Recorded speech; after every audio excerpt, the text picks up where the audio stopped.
Razi. Good we morning. have Razi Thalib. Hi, how are you today? Not too bad. Razi Thalib is from a matchmaking website, Satipa.com, which is very interesting because New Year is coming, and I'm sure people out there, single people out there, are looking for, you know. Wait, so speaking about resolutions now, what is your New Year's resolution? To lose weight, Tommy. You look great. Great, Okay, come fine, on, to find a Tasya. lover. Nah. That is his. DJ EL. Is that your resolution for 2017? No. So what is yours? I think I want to try to quit smoking, but Cigarettes, okay. I try to. It's been like 2 years already. Maybe you can try vaping? No? Yeah, I think so. A lot of options out there, but I'm pretty sure a lot of people, especially young people, are actually looking for lover, looking for a boyfriend, looking for a girlfriend. Nobody likes to be alone, okay? It's not a good feeling. And this is why Razi Thalib is here. Yes. You have a, what is it, an application, a website called Satipa.com? It's an application, a matchmaking service that's private and allows you to kind of just meet new people that match what you're looking for in a long-term partner. So it's not just random meet new people, but it's meeting people who are matched to you. And how does that work, though? See, I'm very curious. Yeah. It's just like in real life. So if you ask a friend to introduce you to someone that you think is compatible, that friend would look at their network and try to figure out someone, hey, I've got someone for you that I want you to get to know. Are you interested? And if you're interested and they're interested, then I'll give you both, you know, your numbers, and then you could WhatsApp each other or meet or whatever. So we try to take that concept, but then replace the matchmaker with a computer algorithm. The benefit is we can use more factors. We could use, you know, not just the basic demographics, but also psychographics, compatibility factors. We could use socioeconomic status, everything like that. And then the second benefit is reach. When we talk about the internet and online, we're talking about more people connected. We're talking about being able to reach people where previously you're not able to reach. So you have more options, and therefore finding someone who is compatible with you, there's more volume. So we do the filtering so that you don't have to check out everybody, but we reach out to more people, so there's a higher chance of you actually meeting someone. You mentioned compatible, but what are the benchmark there? I think it's right there. It's demographics, your preferences, and whether or not you fit their preferences. And then you have personality, and then you have a lot of factors we call compatibility. But which you use horoscope, for example? No, we don't. We can use your horoscope, but obviously compatibility is more important. You know, your sense of humor, how you approach life, your perspective, how you see the responsibilities in a household, things of that nature. We match it in, and then the final part for Jakarta and Indonesia, you know, as a whole, socioeconomic status. It's very, very important that you meet someone that can fit into your lifestyle. Especially in Indonesia, where you get married, it's between two families. It's a lifestyle thing, so that's very important. And when we talk about Satipa.com, can anyone actually, you know, do you call it apply or register to be put in? Yeah, you create an account, just like you would create an account. So anyone can, you don't filter it? Anyone can, but at Satipa, you get introduced, so nobody can search for your profile. Oh, So the machine will introduce you, hey, you guys match, and then you have a decision to make. Do I want to have a conversation with this person, or do I want to move on to the next person? So what that means is it's private. So nobody knows you're in there except the people that it introduces you to. By the computer. By the computer. And about the meeting up place, where has this normally been done by the Satipa.com? Well, are you talking offline meeting? Yeah, offline meeting. Oh, we don't get involved. I mean, we just make introductions, and then it's your choice to have a conversation on Satipa, which is still very safe because you don't have to exchange phone numbers, you don't have to exchange email addresses, no personal details. Just have a conversation, get to know the person, and see whether or not you click. If you click, then you exchange numbers and you take it like you would outside. You know, you'd meet in a cafe or whatever. But up to now, the people that have gotten married, which is one of the success criteria, and has invited us to their wedding, is about 200 couples. 200 couples? Yeah, in 2 years. In 2 years? Yeah. That's quite a These are the big people that number. actually proactively open up and say, hey, we use your service, which is not a lot of people. And then they also invited us to their wedding. So there's 200 wedding invitations at the office. This doesn't include people who decide, oh, I'm not going to tell anybody. I'm just going to get married and that's it. So Interesting. Wow. So people go on matchmaking applications to actually their aim and their goal is to find a husband or a wife, not necessarily just friends. Do they use that as well? Stipid.com just to People find join more for various friends? reasons. I mean, some people just want to give it a shot, just want to see what it is, what's it about. Some people actually have that, like, I need to get married and I'm going to use this to find someone to get married to. The reasons are varied, but a very key point is that online dating and online matchmaking is just a place to meet people. That's what it is. It's not that you date online. It's not that you continue to build a relationship online. It's for you to meet offline as you would in a regular situation. It's just a bigger network of people where you can start meeting new people every day. So if you're busy, like if you guys are hosts, you work every day, you're busy, but then you want to find someone, you can always use your phone to access a lot of people, and Satipa adds that value where we filter the people that we introduce you to, so you don't have to go through 100, 200, 300 profiles. You just meet one or several a day and then have a conversation. Were there any, like, married people who just, being naughty and then try to I'm pretty sure there is, but let me tell you this. At Satipa, you have to answer 100 questions at 100? the start before you even get introduced to anybody. So why would... 100? Yeah. They could have just lied, Yeah. They can, but I mean, it's a lot of work, and then you only meet a few people. This is not Facebook where you automatically have access, or Twitter where you automatically have access to a lot of people. This is a place where you kind of just wait to be introduced. So, I mean, I'm pretty sure there's quite a few that have tried, but there's a lot of disincentives. The 100 questions at the beginning is a disincentive. Once you get in, if you communicate with someone and they find out that you're married, they can report it to us and we will suspend it automatically. Okay, so no married people allowed. Yeah, there is there's a rule. There, in the agreement that you tick before you actually join, you have to state that you're single while using Satipa. All right. Very So, interesting. based on that numbers, you said 200 Successful success couples. story Yeah. in terms of got married Yeah. in 2 years. So it's not a taboo anymore for people to find someone Online. Online. I hope not. It's 2016, almost 2017. Almost 2017, I think that's it's about right. time that we don't see the internet as a place of magic or a different place as every day. We should see it as a place where there's more access. Now, and as a tool. If you look at it from that perspective, then the internet brings good and bad. The same way you collect, 15,000, 20,000 people into a stadium, good things can happen, bad things can happen. If you have like a good, like you have a good reason to be there and you want to do good, you want to find good things and you act accordingly, then you're going to see a lot of good things come back to you. But a lot of people are scared because of a lot of the horror stories. That's but right. if you think about it, if I was to introduce you to someone, what's to say that person's not a psycho? It's your own common sense. It's your own ability to make sure that you don't start a first date in a quiet place, for instance. It's to make sure that on a first date with a stranger, you make sure that you tell your family or friends to check up on you at a certain time to make sure that you're okay. You're safe. Yeah, and make sure you meet up in a very crowded crowded place. place. That's Yeah. right. Very serious. Very serious, Very, very serious question. We'll be right back. I have More a with lot more Razi, questions. okay? That's right. Don't go anywhere. Actually, I'm thinking more You're like towards into it.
Okay, still with Razi here. Let's talk about more about online dating. Yes. And I have a friend, who's really afraid.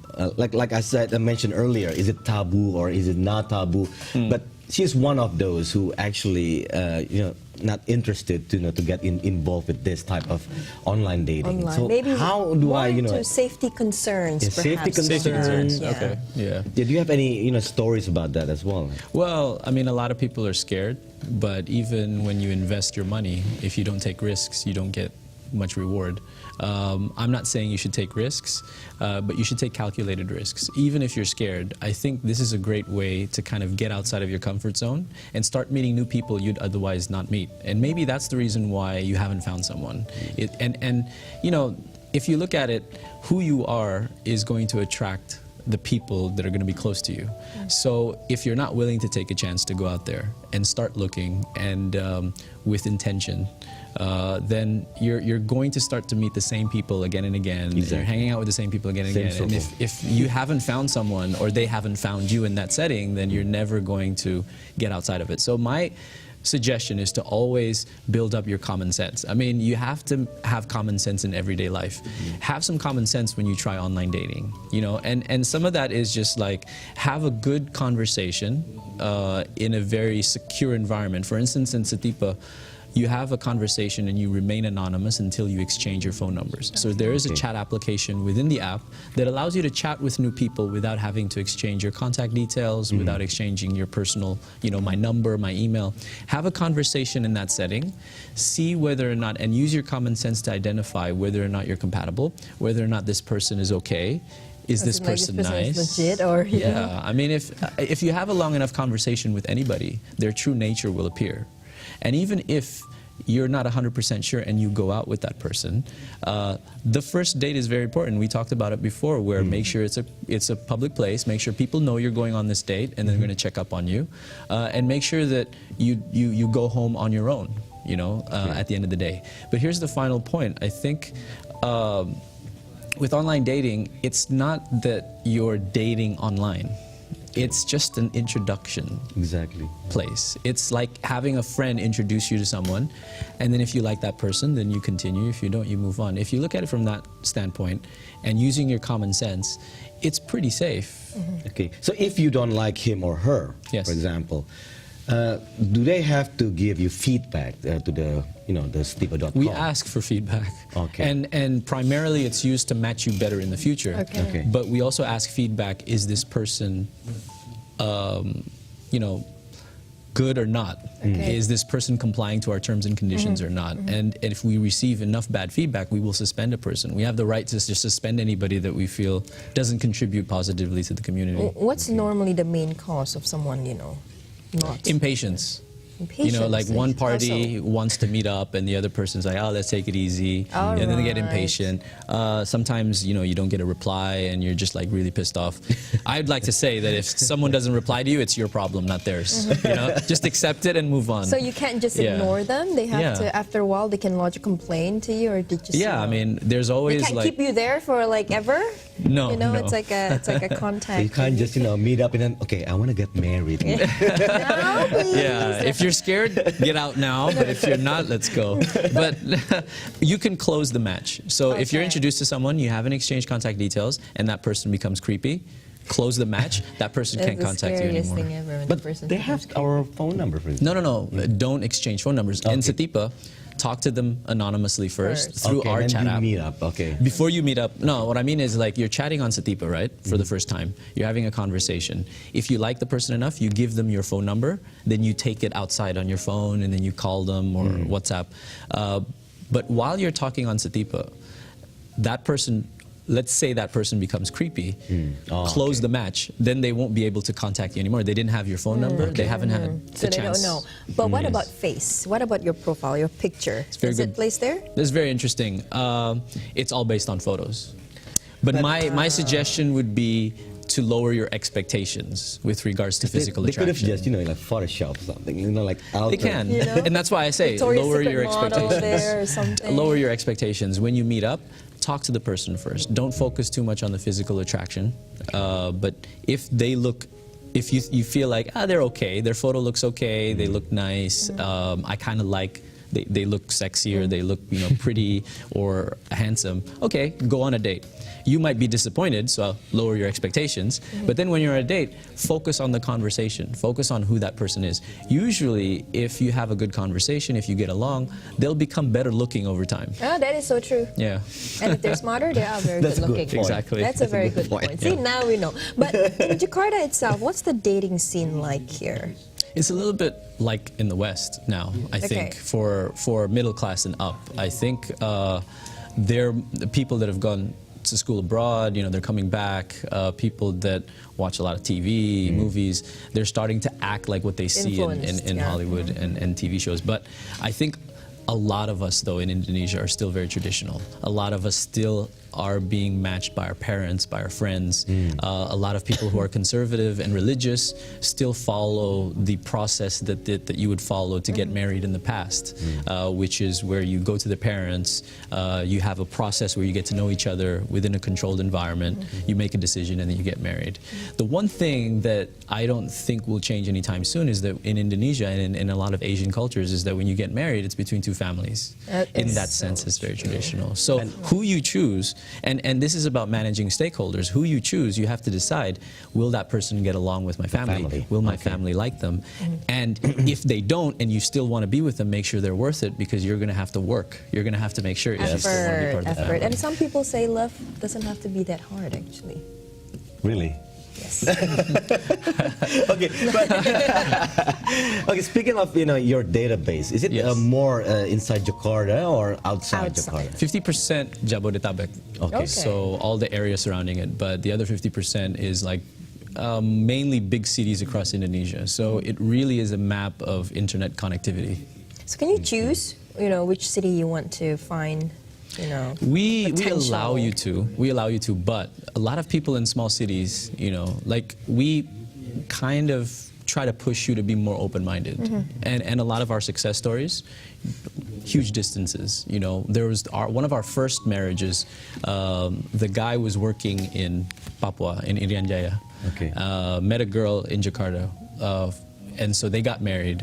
There's also three couples where the guy was working overseas, Germany, Netherlands, and Australia. So if you're open-minded, it's about finding the person that you'll be happy with. No, speaking of that, what I'm curious to know is in Indonesia itself, let's say, when you look at the, you can say statistics, right, in satipa.com, when it comes to race, religion, do they actually look for the same type, or are they actually really, really? that is still, Well, I mean, the statistics show, well, the data shows that there's only 3 ethnicities that, unanimously almost all the time ask for the same, and it's Batak, Arabs, and Chinese. Right. Those 3 ethnicities, everyone else is pretty much open-minded. Let's say Javanese as well. They're very open-minded, but Jawa Tengah, the middle of Java, they want other Javanese. So you have these like really, really interesting anomalies everywhere. How about religion, though? Yeah. Religion's interesting. I think the numbers show about 78% of Muslims want other Muslims, and about 45% of Catholics want other Catholics. The other religions are pretty much open-minded with regards to whether or not I'm open to.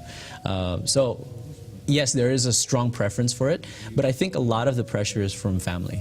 A lot of pressure is from your community, your environment, where, and if you look at if we look at success rates, if we want to increase the likelihood, and we're talking statistics here, the likelihood of you having a successful long-term relationship, being of the same culture, being of the same religion, increases that immensely. That's right. Yeah. That is all right, yeah. That's true. How about the status of, being single or, have been married once, for Oh, example? yeah.